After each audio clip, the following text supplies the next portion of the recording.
I am sure अब आप relate कर पा रहे होंगे, अगर आप प्रोपेगेंडा मीडिया देखते हैं, आप डेली अखबार पढ़ते हैं, तो ये खबरें कुछ ज्यादा ही प्रमोट की जा रही हैं कि HPV वैक्सीन बच्चों को लगाया जाएगा, लड़कियों को लगाया जाएगा, लगाया जा रहा है 9 साल से 14 साल के बच्चों को, ताकि बड़े होने पे उनको सर्वाइकल कैंसर ना हो जाए।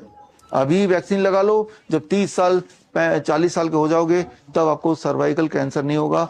ऐसा प्रिटेंड किया जा रहा है कि हम तो आप बच्चे की भलाई चाहते हैं, उनकी जान बचाना चाहते हैं तब के लिए, ताकि अभी हम कुछ करें ताकि तब दिक्कत ना हो। जबकि मैंने आपको ऑलरेडी दिखा दिया कि इस सर्वाइकल कैंसर के वैक्सीन, HPV वैक्सीन के अगेंस्ट जो सच्चाई क्या है, उसके सारे आंकड़े विद ऑल द रिपोर्ट्स मैंने आपके सामने पेश कर ही दिया।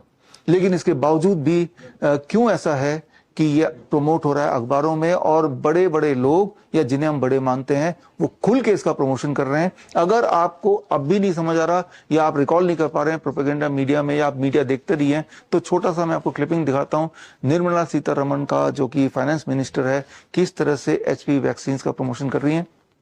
Cervical cancer vaccination. Our government will encourage vaccination for girls in the age group of 9 to 14 years for prevention of cervical cancer. अभी आपने निर्मला सीतारमण को देखा, और अब देखते हैं सुधा मूर्ति, जिन्होंने पार्लियामेंट में खड़े होके इसी खतरनाक डेडली HPV वैक्सीन का प्रमोशन किया। सुधा मूर्ति, जिनकी किताबें मैं और मेरी 10 साल की बेटी एक साथ पढ़ते हैं और उस किताबों से बहुत सारे ज्ञान लेते हैं, बहुत सारा इंस्पिरेशन लेते हैं। लेकिन अब इन किताबों की लेखिका सुधा मूर्ति कुछ ऐसा बोल रही हैं जो मेरे बच्चे को, क्योंकि वो भी 9 से 14 साल के ब्रैकेट में है, को आगे जाके इनफर्टाइल बना सकता है या बहुत सारी और बीमारियां ला सकता है।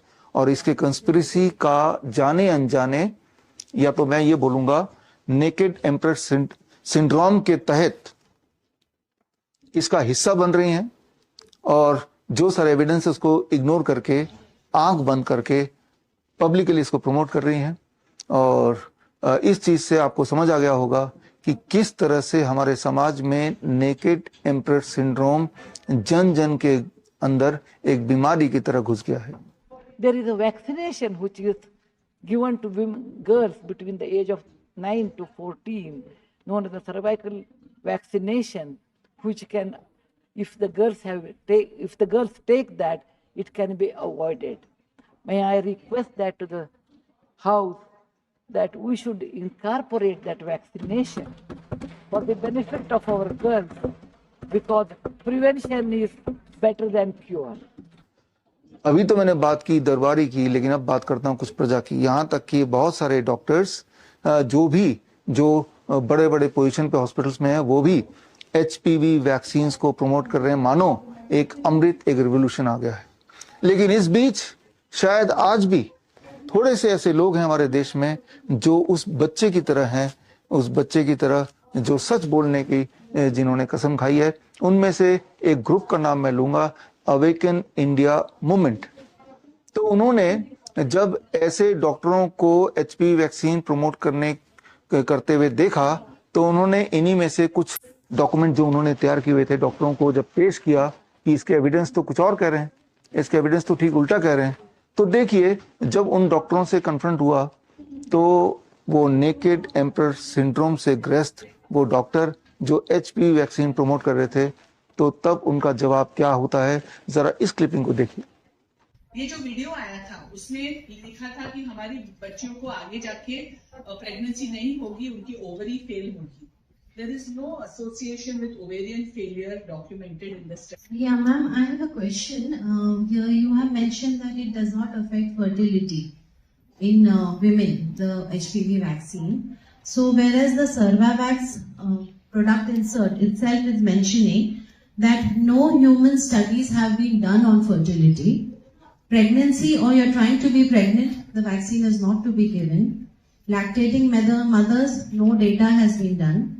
So when there has been no trials and no study at all on the fertility of women after the HPV vaccine, on what basis can it be safe and effective?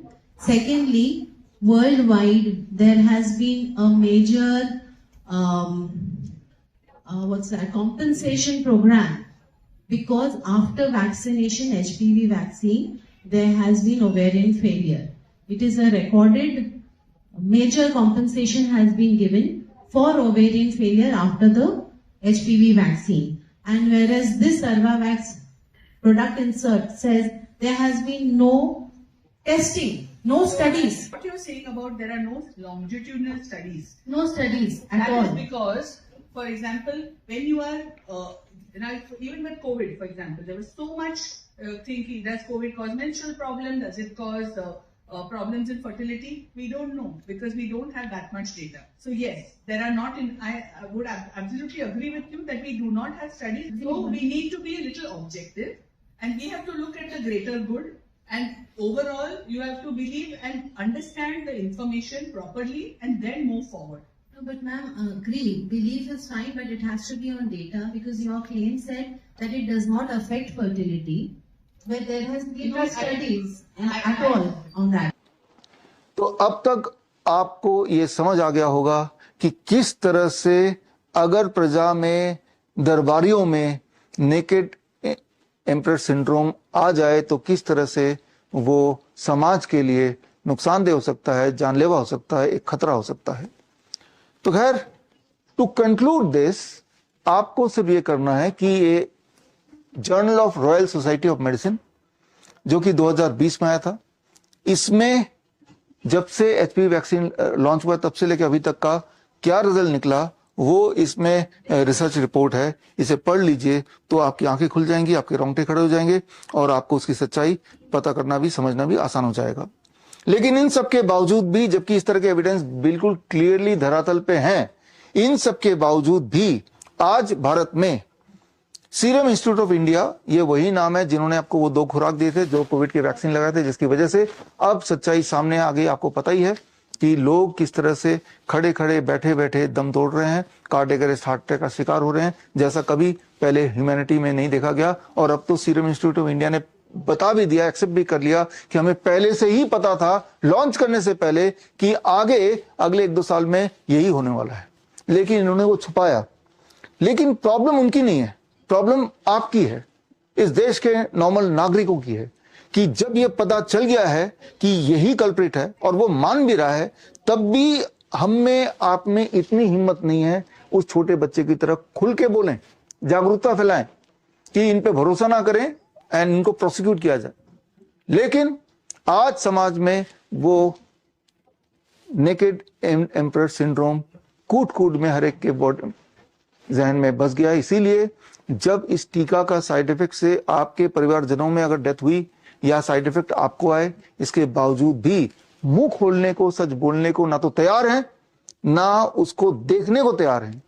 आप विलफुली उस सफेद झूठ का part बन के ही रह गए हैं, जिसकी वजह से समाज यहां पहुंच गया है। और मैं आपको बोल दूं कि अगर एचपीवी वैक्सीन भारत के हर लड़कियों को लग जाए तो आने वाले दिनों में अगला जनरेशन आ पाएगा कि नहीं ठीक से, ये बोलना बहुत मुश्किल हो जाएगा।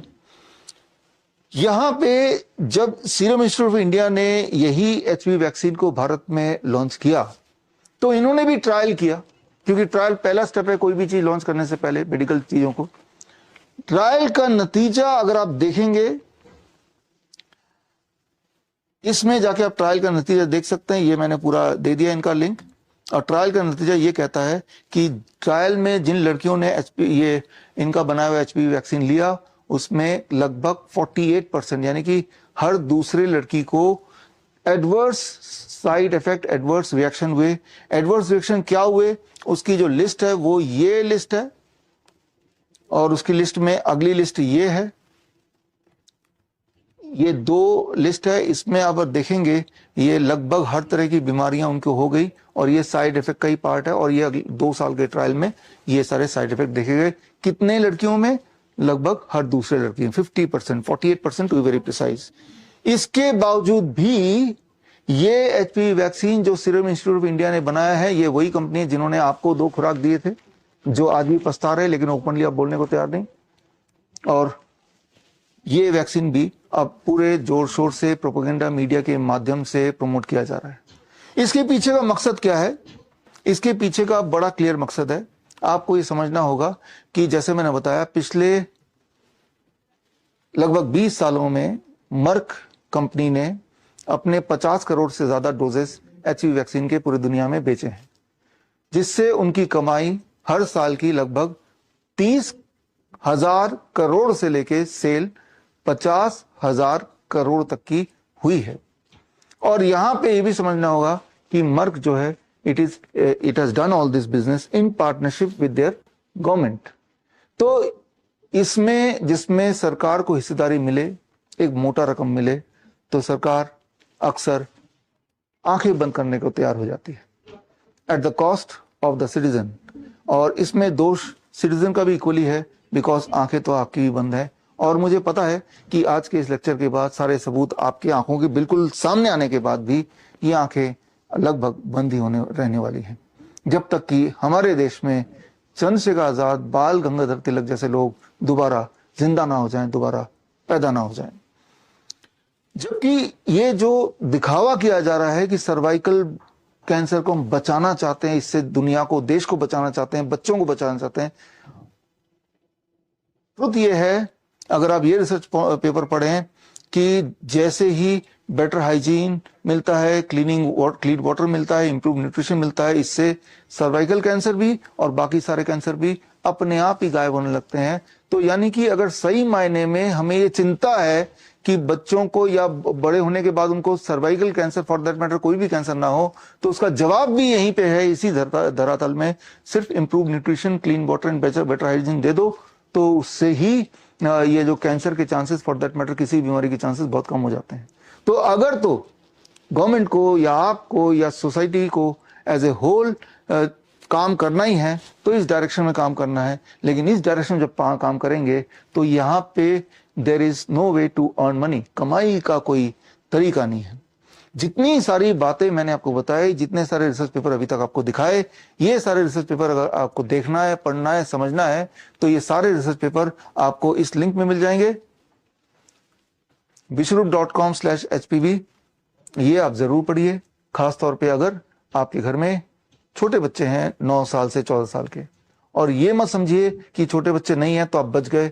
याद रखिए, इस तरह के षड्यंत्र तब तक होते रहेंगे जब तक आप नेकेड एम्परर सिंड्रोम वाली बीमारी से ग्रस्त रहेंगे। अब बात जो है कि एचपीवी वैक्सीन का सर्वाइकल कैंसर से क्या कनेक्शन है, कैसे एचपीवी वैक्सीन सर्वाइकल कैंसर को बचाएगी या ऐसे होने से रोकेगी, इसको समझने के लिए या इसका जो तथ्य दिया था उसको समझने के लिए, समझाने के लिए मैं एक उदाहरण लेता हूं। उदाहरण लूंगा जो ये 2-3 दिन पहले की खबर है। इससे ये अक्सर होता रहता है भारत में भी, बाकी देशों में भी। बस के एक्सीडेंट से लोग मरते हैं, और जब बस के एक्सीडेंट से मरते हैं तो उसके अंदर जितने भी यात्री थे उनमें से काफी घायल हो जाते हैं, काफी मरते हैं। ये देखा गया कि हमारे देश में हर साल लगभग 30,000 बस के एक्सीडेंट से जो उसके अंदर बैठे हुए यात्री वो मर जाते हैं हर साल बिकॉज ऑफ बस एक्सीडेंट। तो इस मेटाफर को मैं यूज करूंगा to make you understand the so called connection between HPV vaccine and the cervical cancer. तो इस मेटाफर के माध्यम से आपको जो टॉपिक है उसको समझने में मदद मिलेगी।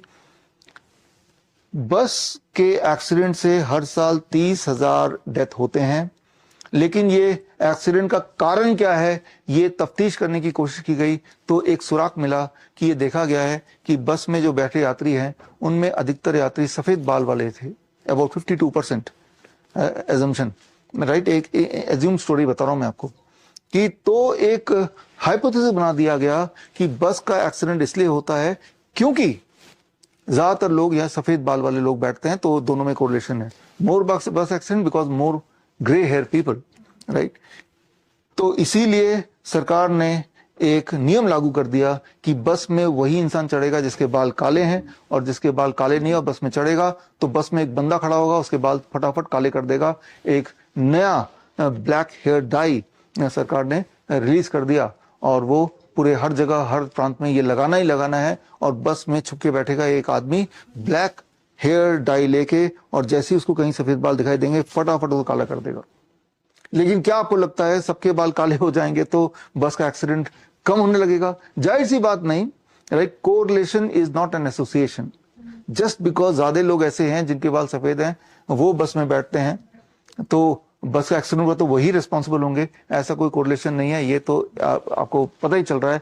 There is no logic behind it, right? तो यहां तक कि बस के ड्राइवर के बाल अगर सफेद हैं, तो जबकि वो बस ड्राइवर गाड़ी चला रहा है, तो वो जो डाई करने वाला वो साइमल्टेनियसली उसके बाल को फटाफट काले कर रहा है. अब इसके नतीजे क्या निकले? क्या नतीजे निकल सकते हैं? नतीजे ऐसा कुछ निकल सकता है, क्या इससे एक्सीडेंट कम होगा? हो सकता है एक्सीडेंट और बढ़ जाए क्योंकि वो ड्राइवर डिस्टर्ब हो रहा है. हो सकता है साइड इफेक्ट होगा, हो सकता है साइड इफेक्ट हो जाए क्योंकि वो जो डाई है वो कुछ लोगों को रिएक्ट करेगी, कुछ लोगों को एलर्जिक रिएक्शन देगी, कुछ लोगों को गंजा कर देगी. ये बेतुकी सी कहानी जो आपको बिल्कुल ना सिर ना पैर की लग रही है, अब बिल्कुल सिर और पैर की लगेगी जब इसको मैं एचपीवी वैक्सीन और कैंसर के कॉन्टेक्स्ट में जोड़ूंगा. जोड़ते हैं. पहले तो सर्वाइकल कैंसर, सर्विक्स होता क्या है? वेजाइना और यूट्रस को जोड़ने वाला जो पार्ट है बॉडी का, इन केस ऑफ फीमेल, उसे कहते हैं सर्विक्स. और वहां पे कैंसर हो जाए तो उसे बोलेंगे सर्वाइकल कैंसर. हर साल करीब 77,000 डेथ होता है, ऐसा ऑफिशियल आंकड़ा है सर्वाइकल कैंसर से.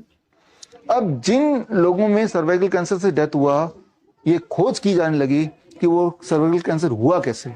उन लोगों में पाया गया इस बस एक्सीडेंट की तरह कि अधिकतर के सर्वाइकल में एचपीवी वायरस है, ह्यूमन पेपिलोमा वायरस है.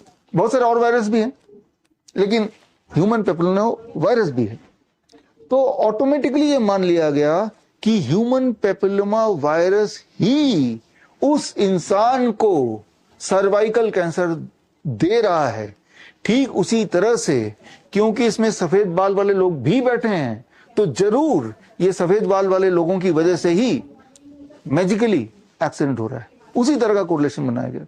जबकि ये बात हमें पता है सदियों से कि जब से इंसानियत दुनिया में है तब से एचपीवी, ह्यूमन पेपिलोमा वायरस, हमारे बॉडी में एज ए कैरियर रहती ही है. तो इस वायरस का बॉडी में रहने से हमें कैंसर हो ही जाएगा, ऐसा कोई कोरिलेशन नहीं है.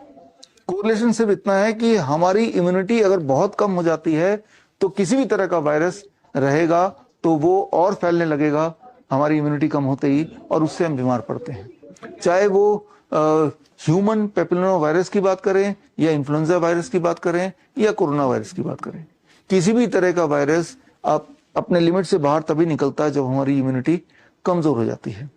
ठीक उसी तरह से बस ड्राइवर चाहे कितना भी अच्छा क्यों ना हो, अगर बस के ब्रेक फेल हो गया तो उसे मरना ही मरना है. अगर आपकी इम्यूनिटी फेल हो गई तो उसमें कोई वायरस हो, बैक्टीरिया हो ना हो, या गोइंग टू डाई. मैं एक चैलेंज देता हूं, आप ढूंढ के निकालिए कोई ऐसा पेपर, रिसर्च पेपर, जिसमें यह साबित हो गया हो कि हाँ, ये ह्यूमन पेपिलोमा वायरस ने ही इस इंसान के अंदर सर्वाइकल कैंसर घुसा दिया और जिसकी वजह से उसकी डेथ हो गई. एक रिसर्च पेपर अगर आप निकाल के देंगे, मैं आपको 1 लाख रुपए दे दूंगा. कोरिलेशन हो सकता है कि जिनको में कैंसर है उनमें एचपीवी, ह्यूमन पेपिलोमा वायरस है. एट द सेम टाइम ऐसे भी बहुत लोग हैं जिनके बॉडी में, including me, human papilloma virus हो सकता है और हमें कोई दिक्कत नहीं है. तो दोनों तरह के लोग हैं हमारे इस दुनिया में. जिनको दिक्कत नहीं है उनके बॉडी में भी ये वायरस है, जिनको दिक्कत हुई है किसी भी तरह से उनके बॉडी में वायरस है. तो इस बात को हमें समझना पड़ेगा. तो ये मैं आपको इतना एम्फोसिस देके क्यों बता रहा हूं, क्योंकि मैं चाहता हूं कि आप इस ट्रैप से बाहर आए. पहली बात तो यह है कि भारत में जो सर्वाइकल कैंसर से डेथ है, अगर ऑफिशियल फिगर को भी मान लेते हैं तो ये बहुत ही कम है इन कंपैरिजन टू, अगर हम देखें हमारी पॉपुलेशन 140 करोड़ की, इन कंपैरिजन टू अगर हम देखें कि बाकी बीमारियों से डेथ की, राइट. लेकिन पहले तो मीडिया में बार बार टीवी में दिखा कि सर्वाइकल कैंसर आपको एजुकेट किया जा रहा है, ये एक भयंकर बीमारी है, ताकि जब एचपीवी वैक्सीन आपके बच्चों को देने की बारी आएगी तो वो डर का माहौल पहले से क्रिएट कर दिया गया था, आप इमीडिएटली उसको मान जाएंगे.